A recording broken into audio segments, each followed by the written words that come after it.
Yesterday I had discussed about the religious material, religious sources that is important for the construction of Indian ancient history. Today I am going to discuss about the secular literature,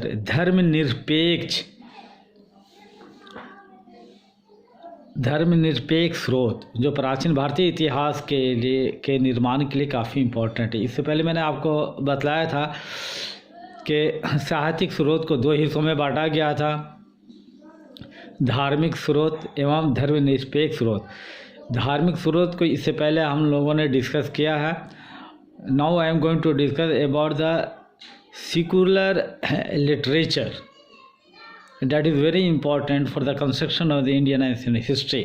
तो धर्मनिरपेक्ष स्रोत को भी हमने दो हिस्सों में बांटा है। पहला वो है लोक साहित्य कल्पना प्रधान और दूसरा है विदेशी यात्रियों के वृत्तांत। तो for the first time I am going to take up the लोक साहित्य कल्पना प्रधान। तो लोक साहित्य जो धर्मनिरपेक्ष लिटरेचर है, और इससे पहले जो मैंने आपको बतलाया था धार्मिक स्रोत, धर्म से संबंधित जितनी भी रचना हैं वो भी हमारे लिए इम्पोर्टेंट हो जाती है। और धर्मनिरपेक्ष जो स्रोत है उनमें सबसे पहले जो आता है वो अर्थशास्त्र है। चाणक्य ने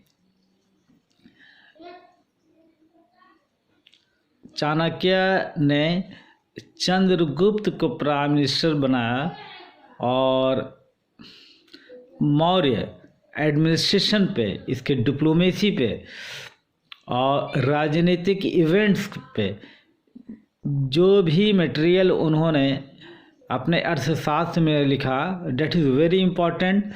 और इसको पढ़ने ही से पता चलता है कि प्राचीन भारत में एडमिनिस्ट्रेशन किस तरह से होना चाहिए था और चाणक्य ने किस तरीके से डिस्क्राइब किया है कि एक राजा के क्या ड्यूटीज़ है और उसके क्या अधिकार हैं और एडमिनिस्ट्रेशन किस तरीके से ही चलेगा। इसलिए मौर्य शासन पे प्रकाश डालने वाले जो सबसे महत्वपूर्ण इन्फॉर्मेशन जो मिलता है वो अर्थशास्त्र से मिलता है। इसलिए इसका अध्ययन करना प्राचीन भारतीय इतिहास की जानकारी के लिए बहुत ज़्यादा इम्पोर्टेंट हो जाता है। उसके बाद दूसरी रचना जो है वो मुद्रा रक्षक है। विशाख दत्त ने इस नाटक की रचना की थी। इसमें नंद राज का डाउनफॉल यानी पतन और चाणक्य द्वारा चंद्रगुप्त को किस तरीके से राजा बनाया गया है इसमें उन्होंने डिस्कस किया है।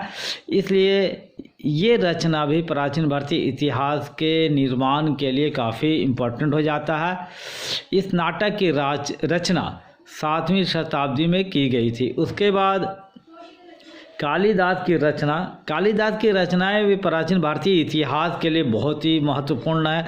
मालविका गिन मित्र में पुष्यमित्र एवं यवनों यानी यूनानियों के बीच में किस तरीके से युद्ध हुआ उसका इसमें जिक्र किया गया है।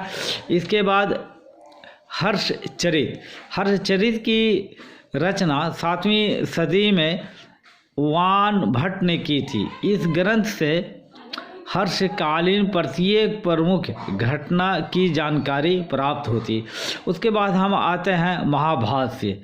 पतंजलि के महाभाष्य से मौर्य काल के विषय में बहुत सारे इम्पोर्टेंट इन्फॉर्मेशन जानकारी मिलती है। उसके बाद आते हैं गार्गी संहिता। इसमें भारत पर यवनों ने किस तरीके से अटैक किया और आक्रमण करने के बाद किस तरीके से भारतीयों और यवनों के बीच में युद्ध हुआ इसका इसमें जिक्र है। उसके बाद हम डिस्कस करते हैं रजत रंगीनी। इसका रचनाकार कलहन था। इस ग्रंथ से कश्मीर के इतिहास के संबंध में बहुत इम्पोर्टेंट इन्फॉर्मेशन प्राप्त होता है। उसके बाद नौसा सांख चरित परमार वंश की घटनाओं यानी पॉलिटिकल इवेंट्स एडमिनिस्ट्रेशन पे प्रकाश डालने वाले ये नौसा सांख चरित काफ़ी इन्फॉर्मेशन प्रोवाइड करते हैं। इसलिए ये भी बहुत ज़्यादा इम्पोर्टेंट हो जाता है प्राचीन भारतीय इतिहास के अध्ययन के लिए। और इससे परिमल गुप्त ने लिखा था। उसके बाद गौड़वाहो, इस रचना की रचयिता वाक्पति राज था। इस ग्रंथ से कन्नौज नरेश यशु वर्मा की विषयों के बारे में जानकारी प्राप्त होती है। उसके बाद विक्रमांक चरित, इस ग्रंथ से चालुक्य वंश के इतिहास के विषय में जानकारी मिलती है। इस ग्रंथ की रचना विल्हन ने की थी। अब लास्ट में हम जो पढ़ते हैं, जो इम्पोर्टेंट इन्फॉर्मेशन प्रोवाइड करता है, वो है पृथ्वीराज रासो। चंदबरदाई द्वारा लिखित इस ग्रंथ से चौहान वंशीय शासक पृथ्वीराज के विषय में महत्वपूर्ण सामग्री उपलब्ध होती है। अब तक की जो भी रचनाओं का हम लोगों ने डिस्कस किया है अब तक, ये सेकुलर लिटरेचर है और इस सेकुलर लिटरेचर का पढ़ना प्राचीन भारतीय इतिहास के लिए इम्पोर्टेंट हो जाता है। और इसके बगैर हम प्राचीन भारतीय इतिहास का सही तरीके से हम जानकारी प्राप्त नहीं कर सकते। अगर भारत के प्राचीन इतिहास का हम निर्माण करना होगा तो अर्थशास्त्र काफ़ी इम्पोर्टेंट हमारे लिए है, क्योंकि उन्होंने मौर्य एडमिनिस्ट्रेशन पे प्रकाश डाला है। और डिप्लोमेसी कैसी होनी चाहिए, एक राजा को किस तरह से डिप्लोमेट होना चाहिए, कैसे टैकल करना चाहिए एडमिनिस्ट्रेटिव प्रॉब्लम को, इस पर उन्होंने डिस्कस किया है। उसके बाद मुद्रा रक्षक भी काफ़ी इम्पोर्टेंट हो जाता है। कालिदास की रचनाएं बहुत ही इम्पोर्टेंट इन्फॉर्मेशन प्रोवाइड करते हैं प्राचीन भारत पे। हर्षचरित भी काफ़ी इम्पोर्टेंट है। महाभाष्य भी काफ़ी इम्पोर्टेंट है। गार्गी संहिता भी बहुत ज़्यादा इम्पोर्टेंट है प्राचीन भारतीय इतिहास के लिए। रजत रंगिनी भी काफ़ी इम्पोर्टेंट है। नवसात सांग चरित भी ये ऐसी रचना है जिसके बगैर हम इसे हम माइनस नहीं कर सकते हैं, इसे छोड़ भी नहीं सकते हैं।